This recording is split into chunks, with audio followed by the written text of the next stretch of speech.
evening, and thank you for wherever you are listening to this REAP show. Want to introduce good friends of mine, the Shelton Deacon Seward, and of course Lasagna Witt, and my friend the Bishop. Tonight, special guest coming on the radio, my friend. Very excited. Want to say some things, but I won't right now. I will say congratulations to all of you, wherever you are. We appreciate that. Who are you, sir? Yes. I'm Hassan. Who? Hassan? Hassan. Hassan Ahmad. Okay. Yeah. Hassan Ahmad Ali. Amadari. Okay. No. Hassan. Middle is Hamad. Hamad. Okay. Last name Ali. Ali. Okay, got you. I appreciate you. Thank you so much for introducing us today. Where are you guys? Dallas, Texas. You are in Dallas? Uh-huh. Big D. That's what they call Big D. Yes, sir. That's right. Very exciting, huh? Yes. Yeah. Oh my God, you guys, this is exciting. What do you talk about tonight? What do you talk about? We're going to talk about marriage. Yes, sir. You married? Hassan? Say, yeah. Say what? Yeah. Simon, you got that one. You got that one. He excited. You can say that with him, Simon. Yeah. Oh yeah. Yes, sir. He's excited. I want to come back one day and talk to public about some things that on my mind. Okay. Great. We're gonna make sure you. Yes, this is the place to talk. We'll schedule that. We'll get Mr. Bishop to schedule that for you. Okay. Oh, okay. Listen, you guys, it's a wonderful show. Have a great time. Yeah. I go now. Okay. All right. Okay. Very good. Bye now. You know he be imitating some people. Oh my goodness. You had him accent. Man, you got international friends. Yeah, he got international friends. The streets is everywhere, man. Let me just let you know that right now. The streets are everywhere. The streets stretch far and wide, hither and to. You know. Okay. And right. I met people in high and low places. Okay. From the guttermost to the uttermost. You heard? Yes. Oh! Hi. Woo, getting excited. Well, we definitely want to welcome everybody. We want to welcome our audience to the next episode of TheReuPLive. We have a special show for you guys. We have an author, Anetria Pollard. She wrote a book, Credible Witness, Credible Marriage. Yes. Credible Witness, Credible Marriage. I know my first question is, I got to know why that title. Yes. Awesome. Okay. Please tell me the inspiration for that title, because it got me. Okay. Well, the premise behind Credible Witness, Credible Marriage, I had the witness before I had the marriage. As a kid growing up, at the age of 13, I witnessed my grandparents celebrate their 50th wedding anniversary. And at that very young age, I decided then when I grow up, I'm going to be just like my grandparents. I'm going to be married 50 years and I'm going to have me a 50th wedding anniversary. So I witnessed my grandparents, and my mother was a single mother, but I knew she was a bride as well. However, I had all of these witnesses around me as I grew up, my grandparents, my aunts and uncles, my neighbors, my church families. These people inspired me. I watched their marriages, and I knew that one day I wanted a marriage that would last. And so these people, my grandparents, my aunts, my uncles, family members, church members, they were my witnesses. So for me, I had the witness before I had the marriage. So that's where Credible Witness, Credible Marriage. Got you. I like that. Now, I got to back up for a second, because you brought your subject matter expert with you. I see your husband there, Roger Pollard. So I want to make sure that we let our guests know we have the couple here. And, reading your website, reading about this book, you are a marriage coach, a marriage counselor, an elder. You have a lot of hats. Now an author. Right. It's super, super exciting to have you on the show. We talk a lot about marriage. We talk a lot about relationships. When I read that title, one of the things that I like to compare, I think marriage is like the greatest example is a perfect example of how God loves the church. I've learned as a man how God loves us so much. You know what I mean? I've grown so much in understanding, how God loves me based off of how marriage works. Like working with someone that you haven't really, that comes from a different culture, that you love, that you want to make things work, that cleaving process, all of that kind of things. When the Bible tells us to love our wives like we, like God loves the church, like what that really looks like, right? And even when it says, wives submit to your husband, like what does that really look like? And I think to me, that's also a witness to who Christ is, and so I think marriage is a powerful thing, and super excited to have you here to talk to us a little bit about that. Okay, yes. When Rod asked me to be his bride, 38 years ago, one of the promises he made to me was there were 2 promises. He would never change except for to get better. And that he would be married to me for at least 50 years. And that, again, that was the premise from being a 13-year-old wanting to be married at least 50 years.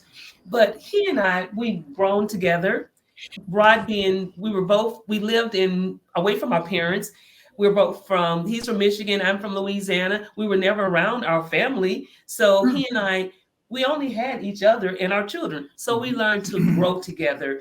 We learned to go through our trials and our good times, our bad times together. And it made for a great marriage. Right. We really like each other still. We love each other. We like each other.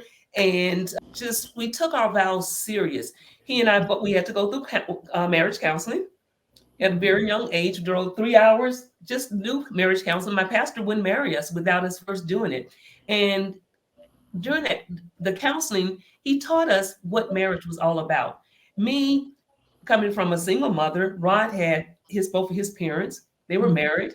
And but I didn't have that from my mother, but I took what I learned from the witnesses of my grandparents and others, and what my pastor taught me what marriage was all about, and what Rod brought into the marriage.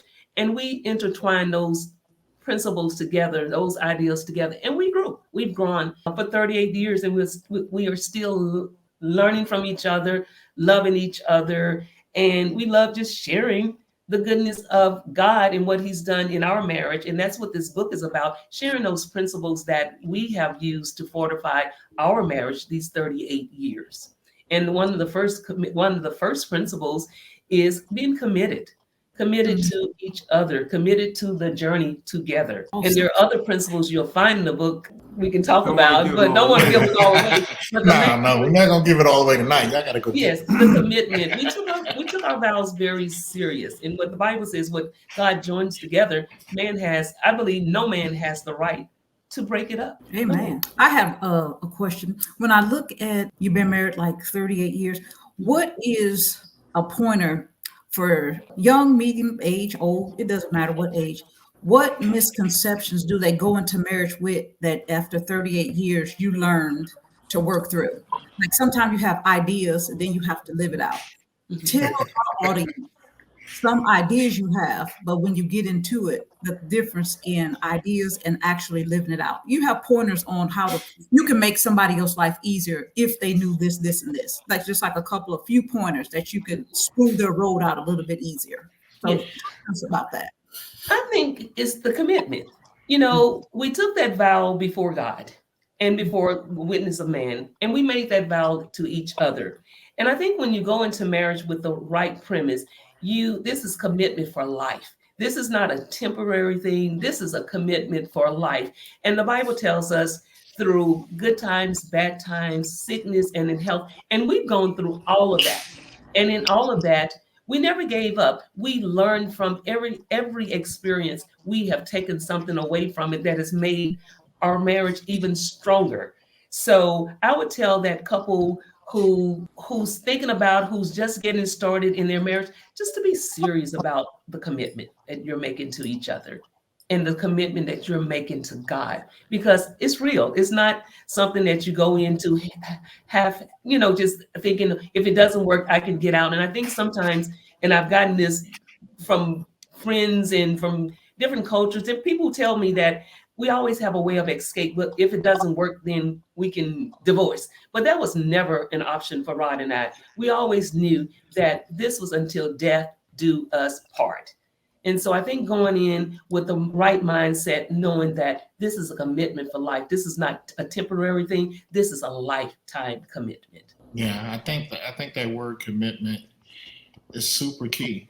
Like, it's the foundation of, I think, unconditional love. You know what I mean? Like, it's not based off your feelings or your emotions. You know, to Lasagna's point, you know, a lot of people get married because of the feeling and the emotion of it. Like, oh, she's so beautiful, and she's this, and she makes me, you know, the butterflies that happen in the dating process. You know what I mean? Or the infatuation process. But, you know, what happens when tough times come? You know, I mentioned a couple of shows ago, one of my favorite songs is by New Edition, Can You Stand the Rain? When it's not sunny outside, like, when it's raining and pouring down, like, are you still going to be there? So commitment, I love that word. It's the foundation, I think, of some real unconditional love there. That's awesome. Yes.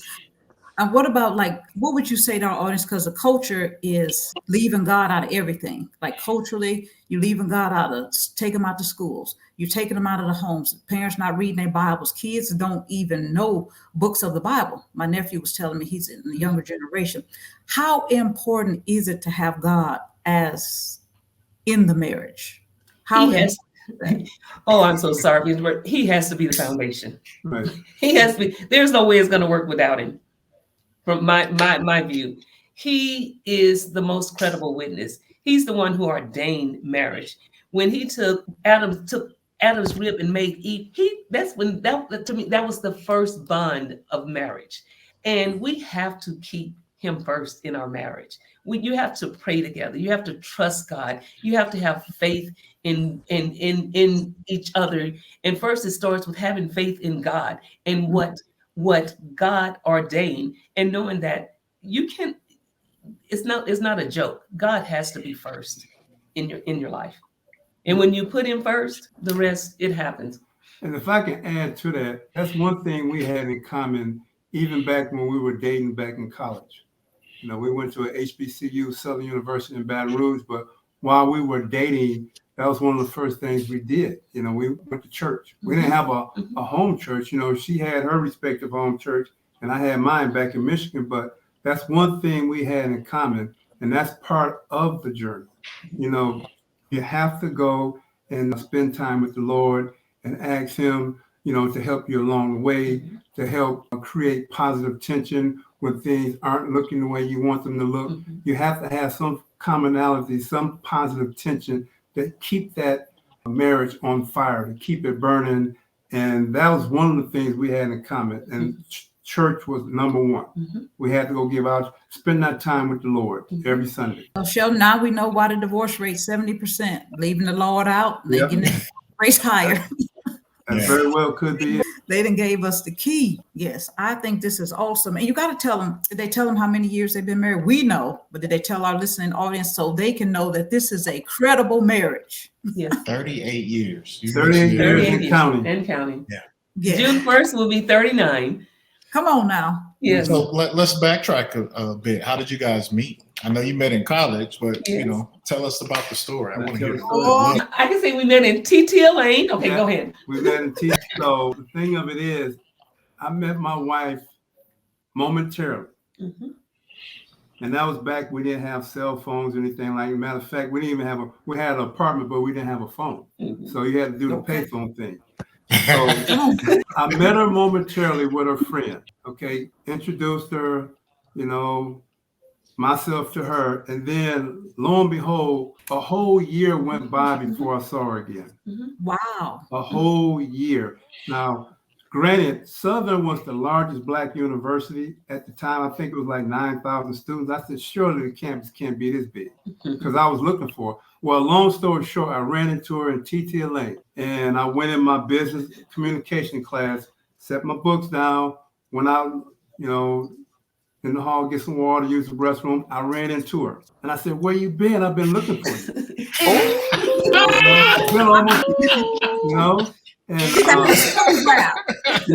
now, I'm standing right outside my room. I had an exam to take. Come on now. Teacher, Dr. Watkins, she see me.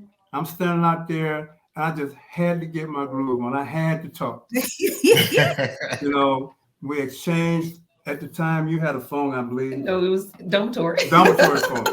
So, long story short, I ended up getting her phone number. The teacher had closed the door. I missed my exam and everything. But you gained 38 years of a good But I life. gained 38 Yes, yes. And he said I was the prettiest girl at Southern. Something about it. How long before you got married? After you, the initial meeting a year later, and then talking, how long before you proposed? Well, we dated about, what, 2.5? About 2 years. About 2.5 years, yeah. Wow. Okay. Yes. Okay. And he was the first guy my mother accepted. She told me I couldn't have a boyfriend until I graduated from college. And when I took him home with me spring break, she met him and my grandparents met him and they loved him. And especially when they found out both of his parents were originally from Louisiana. But that was the icebreaker. But he was the first guy that my mother accepted. Awesome. They look like they made First a good boyfriend. choice. They look like they did good. Them grandparents' eyes was right. They was like, Yes. yeah, it's all right. Yep. Yes. Dion, what's on your mind, man? Thank you. Where can people get the book? How can we get our hands on it as far as regular people? As far as you can get my book on Amazon, you can go to Amazon and get it. And you can also get it on my website, AnetriaPollard.com or Amazon.com. Which one costs the most, Amazon or your website? They're equally priced. See? I was just trying to see. Now, the difference is if you get it from my website, I will sign it and mail it to you. Whereas on Amazon, it'll come directly from them. Okay. Now see now. So this question is for Ron. How did you know this was your wife? Like what characteristics, like when how did it click? Like, this is my wife here. Oh, yeah, great question. So her smile, her bubbly personality, and everything about her, she was a sweetheart of a person. Her attitude, she was caring, and we just hit it right off. Because, like I said, a year had gone by, and I was looking for a whole year. When I saw her, I said, hey, I have to, get to know you a little bit more, not just to go out and have a date. I said, I really want to get to know you. So that right there, by her speaking to me, let me know that she was feeling the same way I was feeling. The connection was just automatic. Our characteristics for each other just fell in, just molded together. So to answer your question, it was just everything about her. Her looks, not just the looks, but her personality. Her personality, her smile, and just a great conversation, from the moment, that second encounter, we stood out there and talked for a whole hour. And I knew this was the one. That was ordained. That was ordained, man, D. And I noticed that the descriptions that you gave her of her was her character. With character traits, you know what I mean? Right. You did mention she was the most beautiful woman in Southern, right. so that's one thing. I know that's what caught your eye, but the character is what I think keeps you married, like, for 38 years. Am I right? Am I on the right track with that? Oh, yes. Yes. And I want to add, when I met Rod the second time, and I think what really drew me to him, he remembered my name. My name was not very common in the 80s. It's more common today, Anetria. And when he saw me, he said, Anetria, where have you been? I've been looking for you. And right there, I'm serious.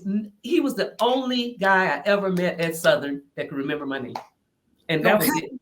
He remembered. And I just, I knew he was the one. He remembered my name. That was it. So you knew that. You knew that the second time y'all said, oh, wow. Yes, okay. Yes, but he said, Anetria, where have you been? I've been looking for you. Man, that's awesome. Again, you have to tell us how to navigate them rough patches. Some of our audience listening, when they replay this, how do you navigate when it gets tight? Because the enemy tests anything. Every relationship, everything in life is always tested and tried and put through the fire. Tell them how to navigate testing and trials, and with your commitment to stay together, how do you navigate the rough times and still able to hang in there and still love each other and be excited about each other and not, get bitter and angry with one another? Tell us how to navigate the rough waters. I would say, again, it goes back to commitment, trust, and understanding that we are one. So when times are good, we're one. When they're bad, we're one. When we're ill, we're one. We are one. We're together. And so whatever we go through, we're one. We're still one. What I learned is you have to die to self. Selfishness cannot be a part of your marriage. It cannot. It's not going to work. So you die to self. And when you die to self, you become one. No more selfishness. You're one. You're intertwined. You're one. And again, what the Bible tells us, through good times, bad times, sickness, and in health. And we've had all of that. And we're still one. And we've never, ever thought about separating. We've never talked about it. Ever in 38 years have we ever mentioned. And I don't even think there's ever been anything that horrible that we've gone through that would make us not want to be together. But we've learned to just love each other, trust the process, and most of all, trust God, what he joined together, and that it is to last. I trust them as marriage counselors. Oh, yes. If I may add to that real quickly, coming from a male perspective, we as men, we have to open up, show our sensitive side and listen. Sometimes we don't want to listen, but we have to learn how to listen to see where our spouse is coming from. And because this is a unique situation, yes, there are ebbs and flows and you have bumps in the roads along the way. But as men, we have a tendency to be too macho when it comes to that. And we don't want to really express our feelings. But when we do express our feelings, we have to be sensitive enough to express them in a way that it won't come across them as being harsh. We're really showing the loving side of us. We have it in us. We just try to hide too much.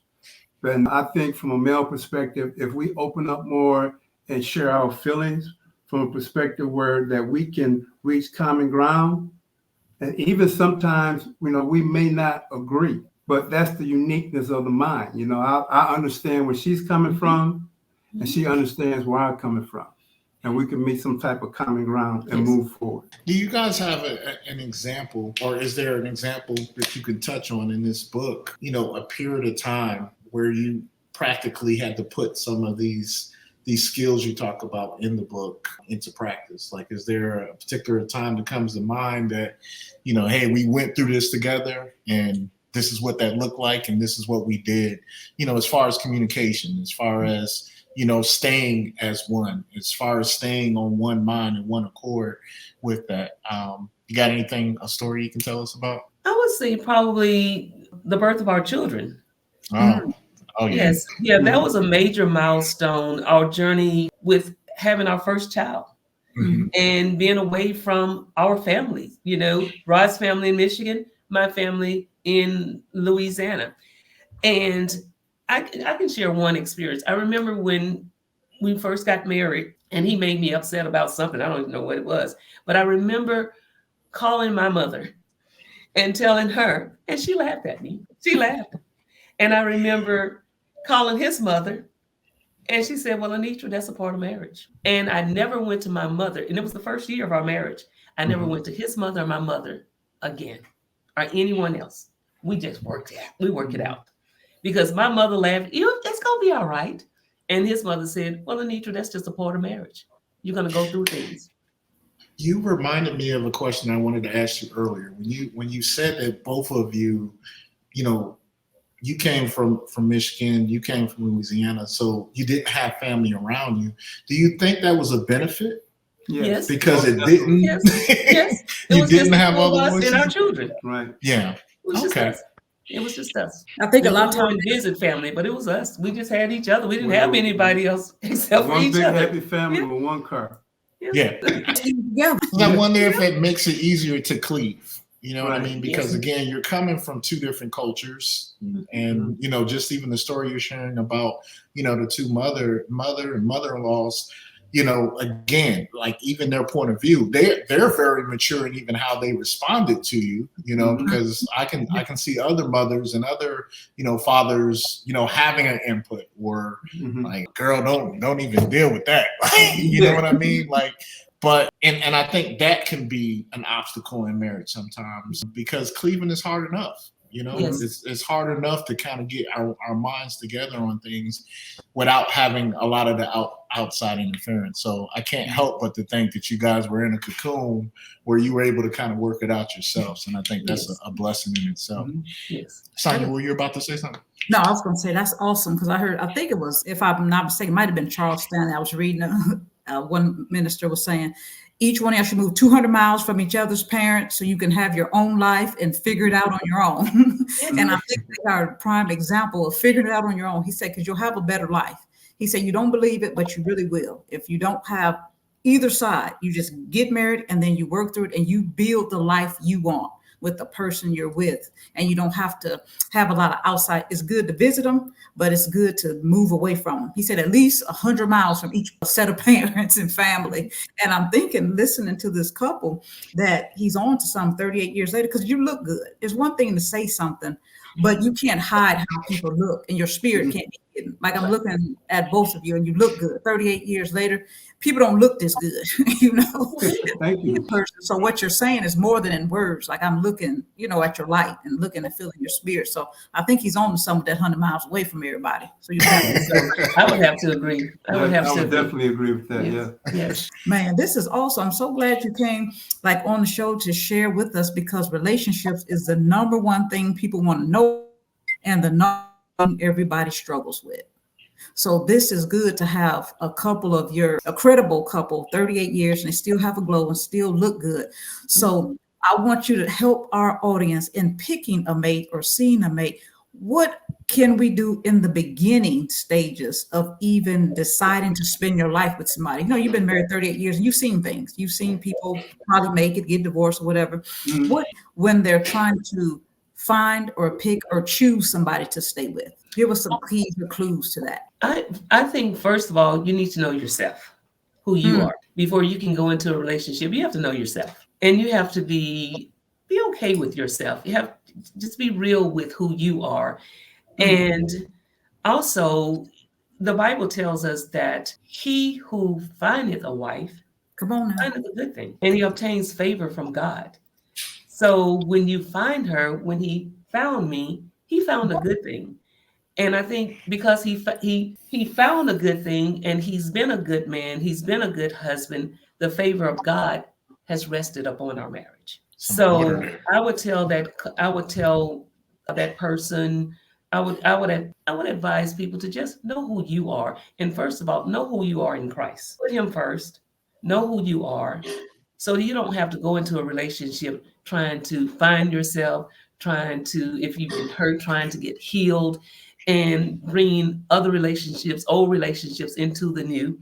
But just know God, know who you are in Christ, know yourself, and go in with a heart to be committed.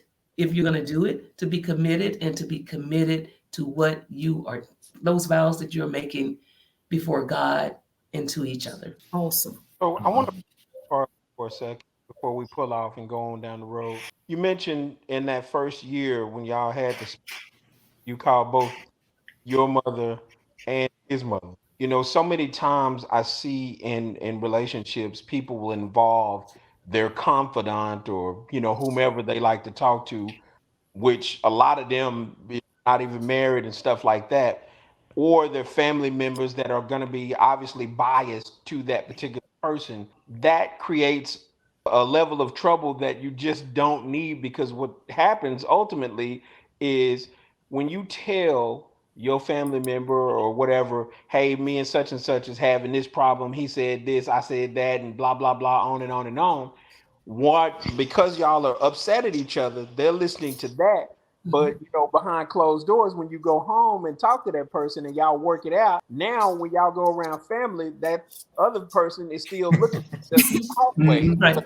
They remember you telling them that he did this or he did that or whatever. They hold it on to that, but you didn't let it go and y'all done worked it out. See, what happens is you start telling people your business, Right. and it gets messy. Yeah. The waters get murky. The waters. Come on. Everything's a message. Huh? Yes. Woo, hi, So I just want to switch gears a little bit. The book. Can you walk us through the process? Like, how long did it take you to put your thoughts together for this book? I wrote this book. It took me 8 years.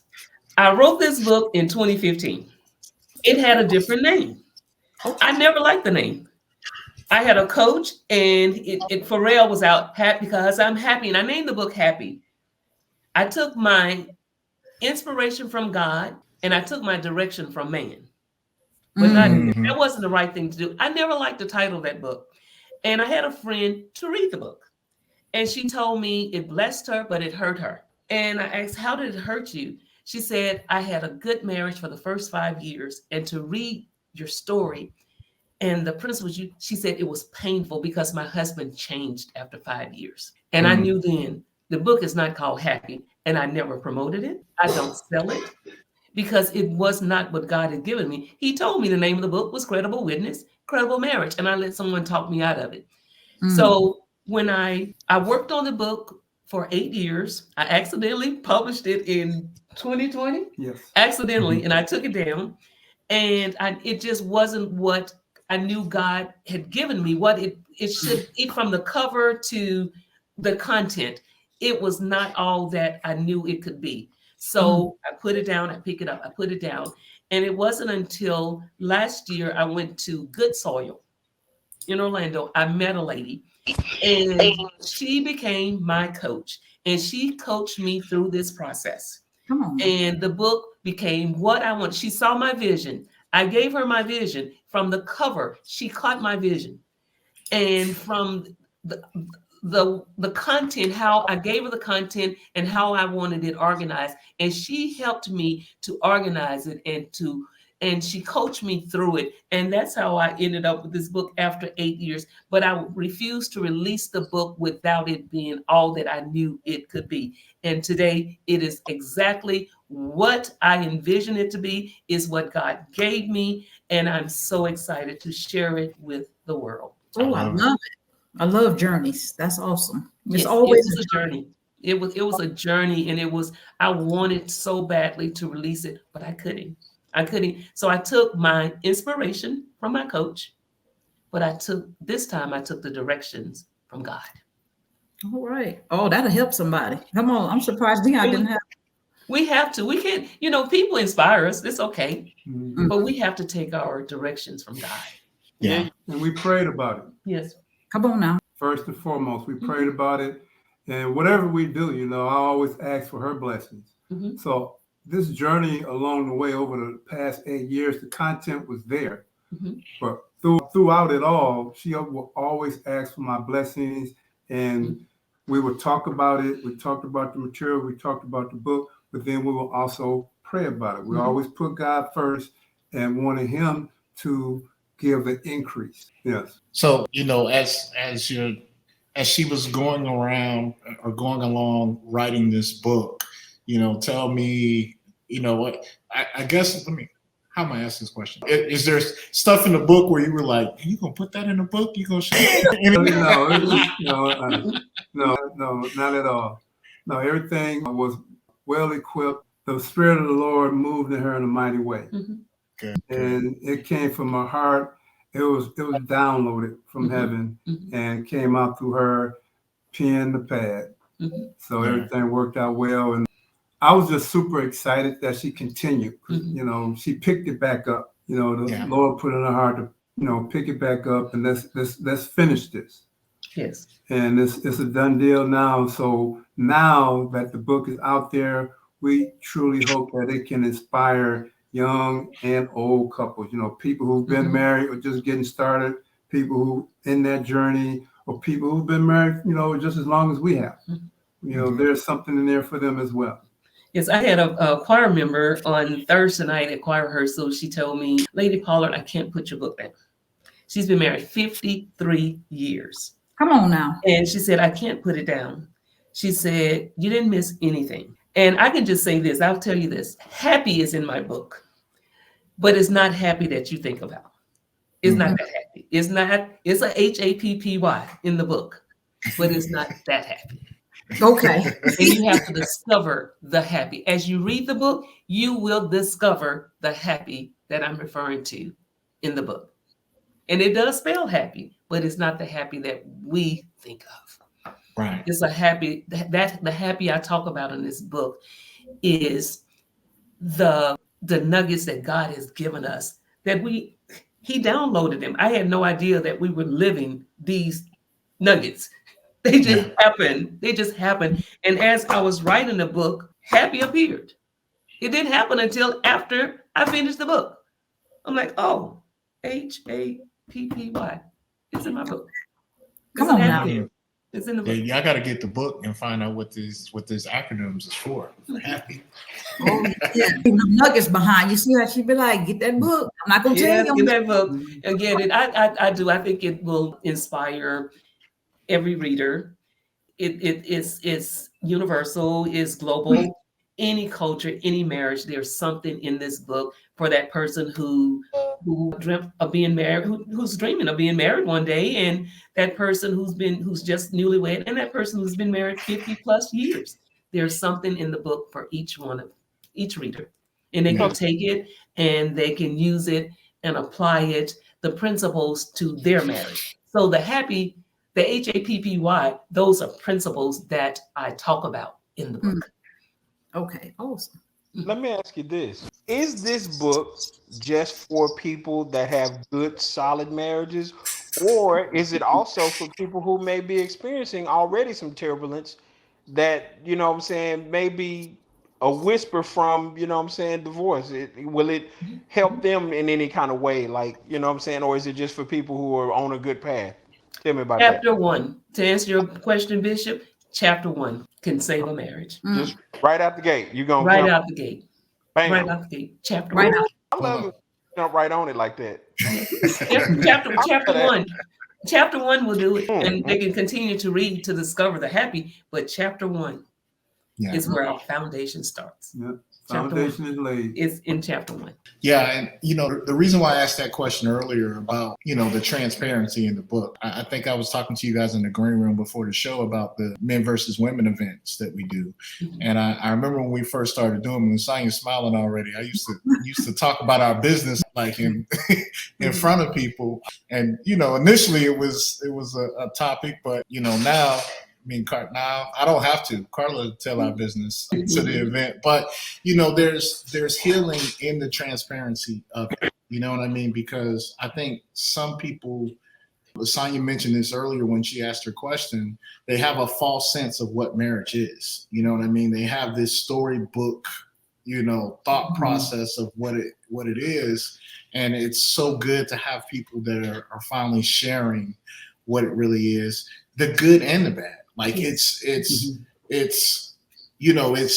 probably not as great as some people think, but it's even greater, when you make it through those tough seasons and you have that one person that you can experience brand new things with, you know what I mean? Your imagination can't really go there like it needs to until you kind of push through those tough times. To me, have kind of breeded like some of the best times. Yes.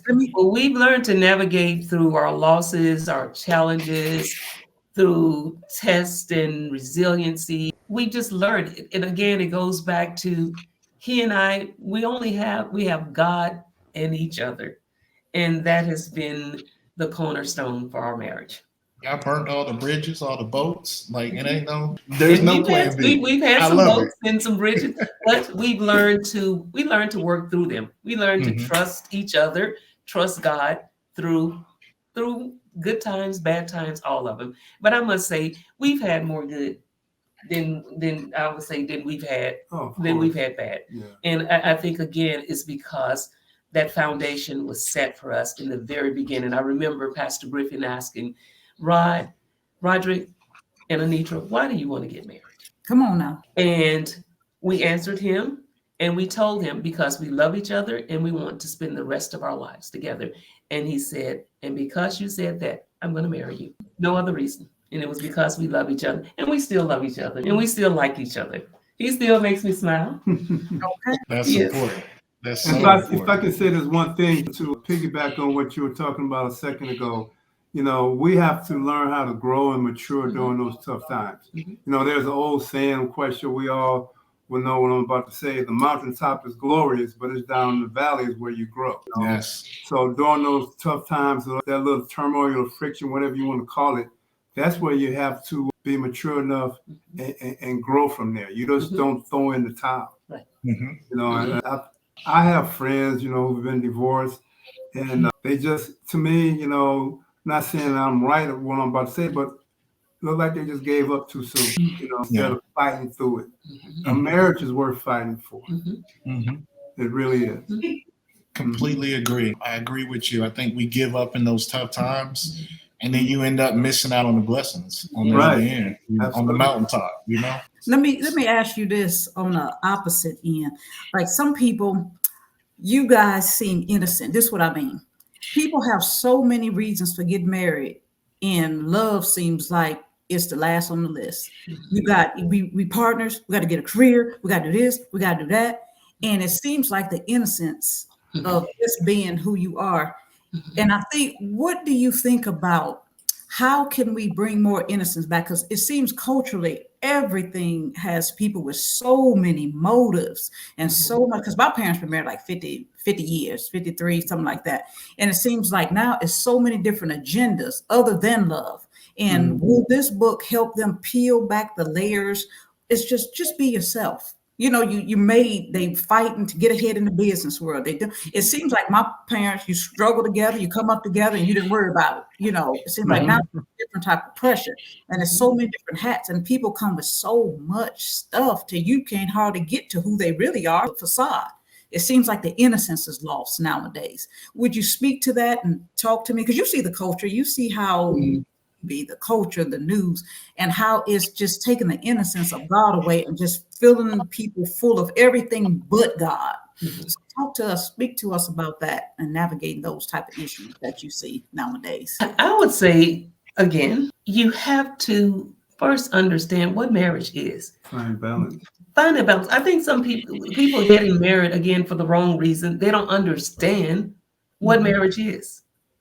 Marriage is not an opportunity for you to get ahead in life, an opportunity for you to have someone to just, what I want to say, I guess I haven't been there in so long. For me, marriage is more, you have to understand what marriage is. Marriage is the union of two becoming one. And you learn, and from it, you become one team, you become a team. You wear different hats, and you have to learn how to balance those hats. I'm a wife. I'm a friend to my husband. I'm his partner. I'm his comfort. I'm everything that he needs other than God. And you have to learn to find a balance and know what marriage is. And marriage is not an opportunity to get ahead. It's just not an opportunity. It's a lifestyle. It's a life commitment to one another, taking out the selfishness and becoming one. Would this book add to that? If I can add to that, is that you have to open up at the beginning and really seek counseling. So her pastor married us, okay? We went through the marriage counseling. The marriage counseling wasn't 30 minutes. It was 2 hours. It was 2 hours. You know, it wasn't that he drilled us, but he laid the foundation for us, biblically, the foundation of love and what it meant, that commitment and what it meant, and that it was a lifetime. People, you know, I don't know. I guess they're going with the wrong agenda. They're looking at what they have, what he has, and what we can get from each other and how it's going to benefit me, how it's going to benefit them. But the foundation has to be laid with good, sound counseling from a person that you can really, really trust. And she trusted her pastor. I trusted him. And from that point on, the foundation was laid. Yes. So to answer your question, I think that's the key for our marriage. And I hope helping your viewers out there who are listening, that counseling really meant something for us. Yeah, I think people try to stray away from counseling, but it's so beneficial having someone outside of you, help talk, walk you through things, help you to articulate things. You mentioned earlier, Ron, that as men, we have a hard time even expressing our emotions. You know what I mean? So counselors can actually help us, understand that and even articulate that. Like, it's not a sign of weakness. No. It's there to benefit you and help you for the long run.